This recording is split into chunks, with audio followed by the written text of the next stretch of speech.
Hey guys, it's Orlando with Filmmatic, and thank y'all so much for checking out the last video that we created.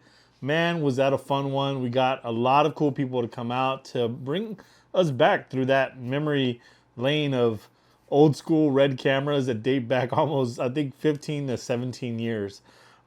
It's been a pretty fun ride with the RED cameras. I got a lot of interesting suggestions on the interwebs through comments of people asking for a couple other cool comparisons, which I'll look into, and I'm thinking about doing some other cool comparisons. But with that said, I kind of just want to go over what my thoughts are on the RED comparison. And I really didn't give much of my thoughts in the last video, and that's because I kind of want you to just figure it out how you like. You know, I like reading the comments of what people think and seeing what cameras they own.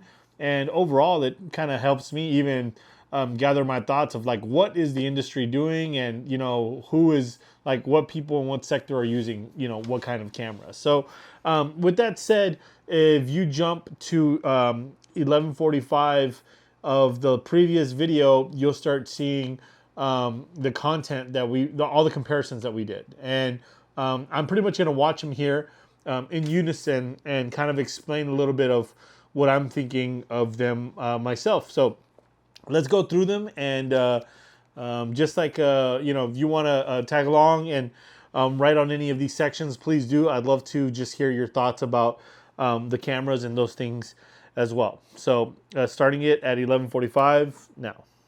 So that camera that I used, one that you see me throw up the H, is the Monstro.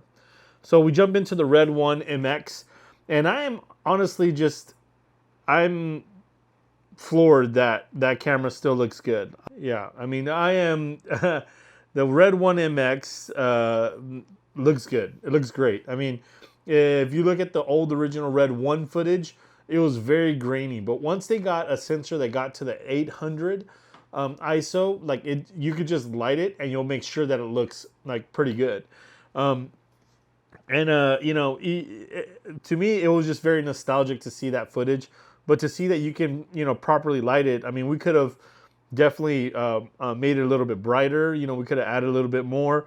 But man, it feels very filmic. It feels like a very, very good camera. When I jumped into the Scarlet Dragon, which is the next one, it's just a little bit crunchier. And I use the same process on all these cameras. Pretty much use the IPP2, put them in that red log, that red WB, whatever that they have. And then it allows you to apply like a LUT. And what I did is I brought one that conforms it from that red to red log 709. I mean to red 709, rec 709.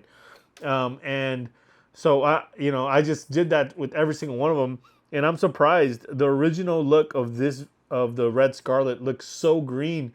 I came back and I had to manipulate the white balance, which is one of the cool things about these cameras. Off the bat, all the cameras, like, they're everywhere on the white balance, but the Scarlet Dragon itself was very, very crunchy. And of course, it technically is in 6K. The Red Dragon, the Scarlet versions shoot in 5K, so they're cropped a little bit more, closer to APS-C. Yeah, I mean, it looks good too. I mean, I remember, I think the guy that shot that shot the Raid, I think the Raid 2, they shot it all in Scarlets, and that movie looked great, and I really enjoyed it. So it was pretty cool to see this one as well. And the one thing that I did notice in the image is that if you blow it up, there is like a dead pixel on that sensor, which sucks, because you can't I mean, Red won't repair that anymore. So that's one of the things that I would recommend, that if you're going to buy a camera, especially off eBay, make sure they send you a very detailed, like big blown up image of a black shaded camera. If you don't know what black shading is, like all these cameras, you have to calibrate them, which is, we did a calibration on every single one of them to make sure they're running at the optimal temperature. And the black shading on the older cameras, they took forever. The new ones, from what I understand, they have a black shading that happens right away, like as they're booting up. And I could be wrong. Y'all let me know. But my ACs, they took care of everything. So, I'm sure they did it if they needed them to have them. They just made sure that everything was set up right. With that said, with that said, yeah, make sure that they're showing you a black shaded, like full black image, just to make sure there are no dead pixels, because you'll see them. They're like little magenta or green or shifted pixels. So the Red Scarlet Dragon 6K look pretty crunchy, and I enjoy it. It's cool. So now we're getting into the monochrome, and man, the monochrome is as dark as it looked in the environment when we're filming, because to the eye, it's like always feels like it's underexposed a little bit. That monochrome just allowed so much light in. Like, it's just so much light that you're just like, man, like, I kind of wish, that all cameras were that vibrant, right? But there's something really unique about shooting in monochrome and shooting in that style. It just, I don't know, man. It just feels cool. I'm hoping to use that camera a lot more if that dude will let me, because of course I know he's wanted in several states. So hopefully he will let me use it for another project, and I can just shoot a whole video just based on that. So yeah, but that monochrome looks sick. Gemini 5K, and if you see on that one, which is around 1222, it's cropped on the edges. And the reason why it's cropped on the edges is because it has the sensor is like taller, and they kind of made it for like, because it's anamorphic. It like they said that there's going to be a proper camera for like anamorphic stuff, but I just really like the look of the Gemini. I used it on several different like smaller projects, and I was pleasantly surprised like how good it looked. And then knowing that I can push it to 3200 is a pretty cool thing too. And I think it looks great. I mean, didn't have to manipulate it too much. Looks great out the box. The 3200 ISO, I mean, that's vibrant, right? It almost looks like the monochrome, like how bright and vibrant it was. Even though it's no color, right? But it just had that exposure. And then once we ND'd it, put the ND6 on, it dropped it back to what would be like a natural style. But it looks good. Even that feels pretty gritty. So I could imagine shooting, if you want to have that extra grittiness, shooting it on Gemini, Red Gemini, probably shooting at 3200 and then NDing down, which is something that they would do, for example, from what I understand on the Creator, they shot like with the FX3, they would shoot super high ISO and then ND and stop down and then bring down bright spots in the video, and it gave it a certain texture, which is pretty cool. So I could see that. Another thing that we would do, like on the Alexa side, we knew that pushing on the Alexa Minis or even on the Amiras, you could shoot at like at 1600 ISO or 1280, and it would just have like this like natural grit to it that looked pretty cool. So it's a dealer's choice, right? Like once you have that camera, you can do all kinds of cool stuff with it, and you don't have to limit yourself to just that 800 native ISO, for artistic reasons or for any other reasons. You can go ahead and just change that however you'd like. So it's really cool that you have that option with the Gemini. Now I'm on the Helium. The Helium out the box, to me, I mean, that one looked a little weird. Just the colors, because that one always has had this magenta shift. And I remember using the Helium the first time. I was just like, man, I don't know how to make this thing look good. But it's so easy now. Like, it really is. Like, you don't have to do much. You just get it to log, and then you can do that magenta shift and clean it out. I mean, all these, like, I'm not a colorist, and I was able to match them somewhat, with just like the simple tools that they have. So a colorist that knows what they're doing, like, will work out well. And, Helium, like, dude, it's 8K, so it's massive, and you can punch in really, really close. And that's what's really cool about it between, the 5K and the 8K. One thing that was interesting, for so long, Red would say things like, resolution is king, and they had released the Helium after the Dragon 6K, and they even had the Dragon Vista Vision, which was an 8K camera, and they shot Guardians of the Galaxy on that. And then all of a sudden they drop a 5K camera and you're like, wait, what? Like, what is that? What? Why would they do that? And they explain, well, resolution isn't everything. It really isn't. But, it was a really cool tool for them to drop that 5K Gemini with the dual ISO. And they used it for the space program, which is really cool. So, it made sense once they started saying all those things. So yeah, that's the Helium RED Monstro. Okay, now this is my first time looking at the RED Monstro, and I never shot with it. I never used it. It's not one of those cameras that I was drawn to at any time, where I was like, oh, I gotta use the Monstro. By the time I was off of the Helium and the Gemini, I was already on to like what I would say greener pastures. I was on the airy side, and I was using those cameras and jumped into the Mini LF. So I was just like, man, you know what? Like, I don't even look at the Monstro. I didn't even look at the RED camera lineup. I really just didn't care. But when I saw this again, I was like, okay, it looks very good. The Monstro actually looks pretty sick. I'm just used to seeing this larger format, or the VistaVision size. So to see that in the RED Monstro was really, really nice. And I feel like even the skin tones look pretty cool. And, if anyone wants to actually check out any of these files, I can upload them, put up snippets, and people can check them out, download them, and mess with them too. So let me know if that's something you'd like. The Komodo looks like a little greener shift, but it's a really, really pretty camera for the price. I mean, Gemini, if I just do the math, even the Scarlet Dragon, I think was probably around $7,000 to $8,000. They're for a long time we're talking about 4K camera for $4,000. It never happened until the RED Komodo 6K. And when that camera came out, it was like, damn, that is cool.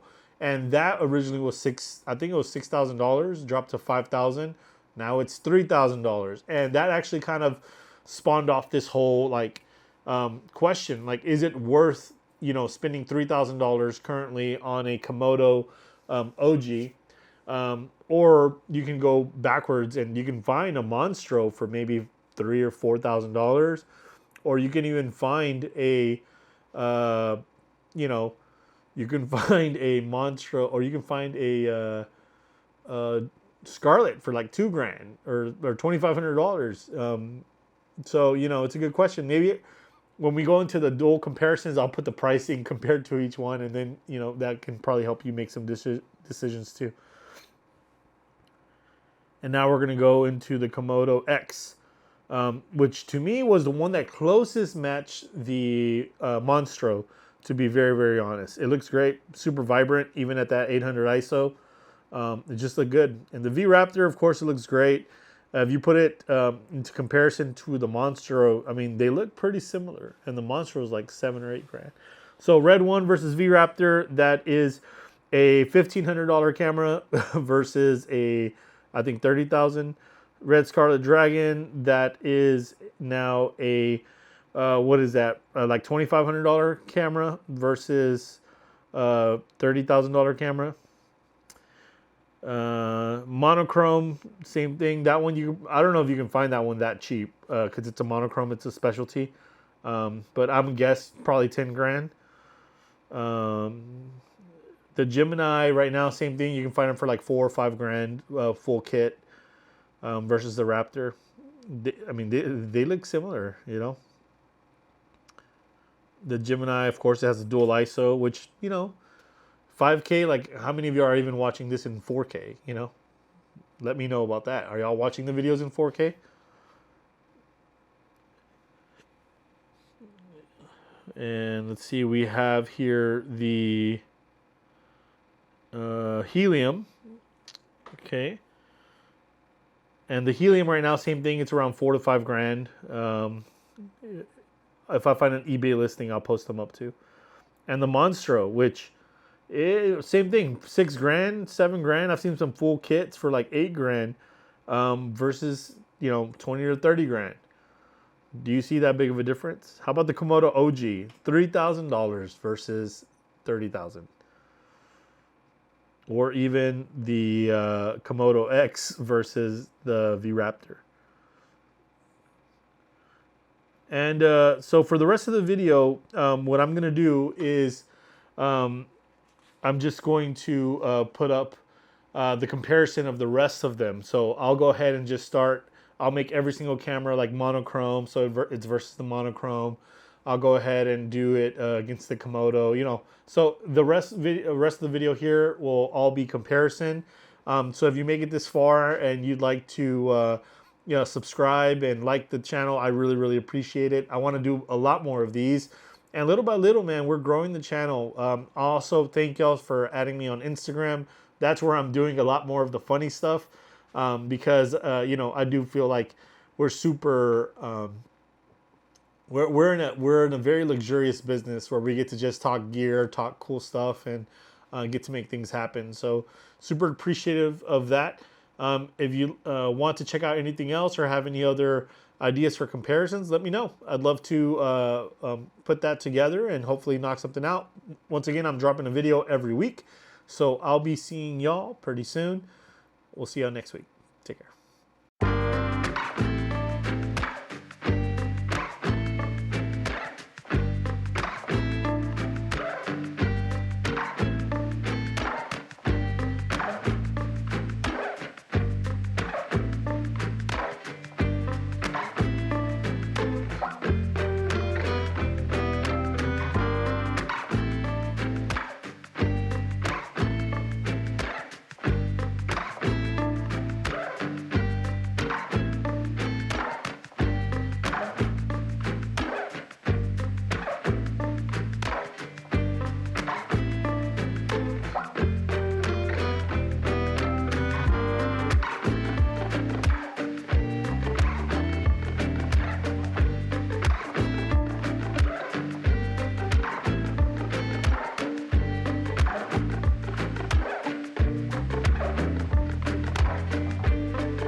Stay back on, Kevin.